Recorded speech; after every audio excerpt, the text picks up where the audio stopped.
In a quiet countryside cemetery lie 3 Thornes family graves, each marked with elaborate headstones and ornate carvings. Yet beneath those markers rest coffins that were buried empty. No bodies, no remains, just sealed boxes lowered into the earth. For over a century, no one has been able to answer the same question. Why did the Thornes hold funerals without the dead? On the edge of a small rural village stood the Thorne estate, a vast Victorian manor that loomed over the surrounding cottages like a silent sentinel. Its turrets pierced the sky, and its dark, slate roof seemed perpetually damp, even in summer. While the village around it was modest and warm, the Thorne manor radiated an unsettling coldness, grand, imposing, and unwelcoming. The Thornes were the wealthiest family in the area, but unlike other landowners, they shared little with the community. They rarely attended church, avoided local gatherings, and conducted their affairs behind tall wrought iron gates that remained locked year-round. Most villagers had never spoken to a Thorne directly, and those who did recalled an almost practiced politeness, measured words, faint smiles, and an eagerness to end conversations quickly. Yet people noticed strange things. On moonless nights, they claimed to see lantern lights winding from the manor to the family crypt, a stone structure hidden behind twisted oaks at the far edge of their land. These late-night processions were silent, orderly, and always without explanation. Whatever business the Thornes had with their dead, they made certain the living never saw more than shadows. Historical records from the village church reveal something unusual about the Thornes' family funerals in the 1890s. Within a single decade, 3 ceremonies were documented, each meticulously arranged, each following the same ritualistic pattern. Yet none involved a body seen by anyone outside the Thorne household. The coffins themselves were striking. Hand-carved, draped in expensive black velvet, and adorned with intricate silver fittings, they stood as displays of wealth and control. But when the villagers helped carry them to the cemetery, many remarked, quietly, that they seemed far too light for what they should have been holding. Adding to the unease, the Thornes did not allow neighbors or even distant relatives to attend as true mourners. Instead, they hired strangers, professional mourners from a nearby city, to walk behind the casket, wailing convincingly on command. To those who knew the family, the performances felt hollow.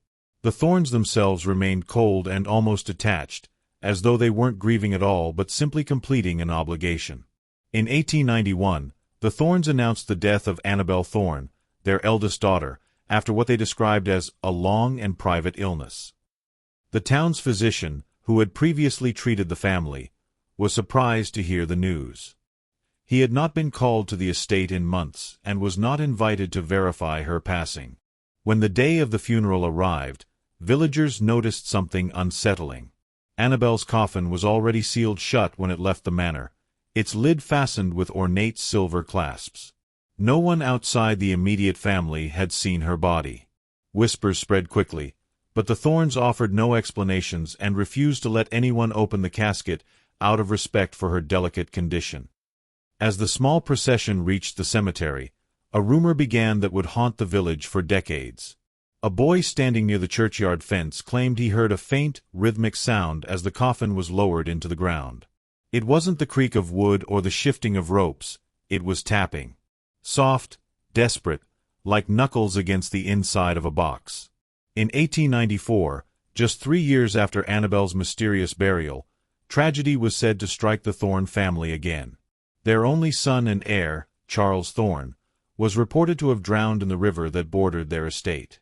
According to the official account, he had fallen in during an evening walk and was swept away by the current. Yet no body was ever recovered. For days, search parties scoured the riverbanks, dragging the waters and checking downstream villages. Nothing surfaced, not a piece of clothing, not a single trace. Despite this, the Thornes announced a funeral almost immediately, insisting that the river had claimed him and there would be no viewing. The villagers noticed familiar oddities.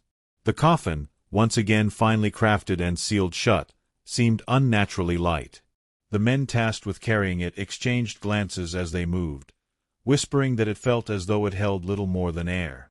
Still, the ceremony continued as if nothing were unusual. Behind the polite nods and forced solemnity, a darker question lingered among the townsfolk. Were the Thornes burying their dead, or hiding something else entirely? By 1897, the villagers were already uneasy about the Thornes' secret of burials, but nothing prepared them for what happened with the youngest daughter, Eliza. The family announced that she had vanished in her sleep, a phrase that raised more questions than answers. No explanation was given, no mention of illness, no suggestion of an accident, just that she was gone, and a funeral would be held immediately. Once again, the coffin was sealed before leaving the manor. No clergyman, physician, or villager was permitted to see Eliza's body, if there even was one. Whispers grew louder. Was this truly a burial, or a ritual of some other kind? As the funeral procession made its way to the cemetery, several townspeople swore they saw movement in the manor's highest window. There, barely visible behind the glass, stood what looked like a small figure, pale and motionless, watching as the black carriage disappeared down the road. Some claimed it was just their imagination. Others insisted it was Eliza herself.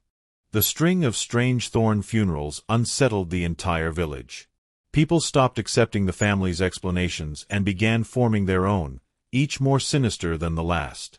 Some believed the Thornes were cursed, doomed to lose their children before they reached adulthood, and the elaborate burials were nothing more than an attempt to keep the curse hidden from outsiders. Others whispered something far darker, that the children weren't dying at all. They speculated the Thornes were keeping them alive, locked away somewhere deep within the estate. But for what purpose?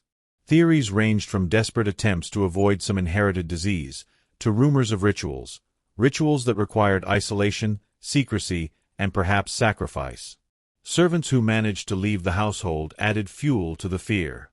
A few returned to the village pale and shaken, refusing to explain why they had quit so suddenly. Others admitted only fragments. They had heard voices calling their names from beneath the manor, from the direction of the family crypt. These weren't the soft echoes of memory or wind.